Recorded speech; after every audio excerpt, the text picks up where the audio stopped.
امام طبرانی رحمه الله یو عجیب روایت نقل کړی دی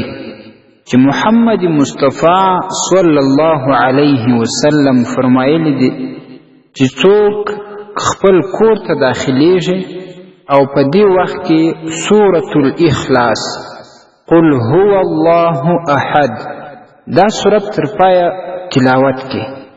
نو الله رب العزت به د کور څخه فقر لیرې کې.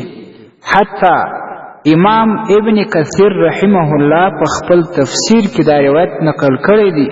هلته لا دا هم ورسره زیاته سوې ده چې الله رب العزت به د همسایګانو څخه فقر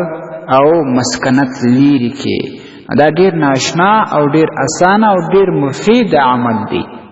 کور ته چې څوک ننوځي، د بهر نه راشي، بازار نه راشي، حتی یا د جماعت نه راشي،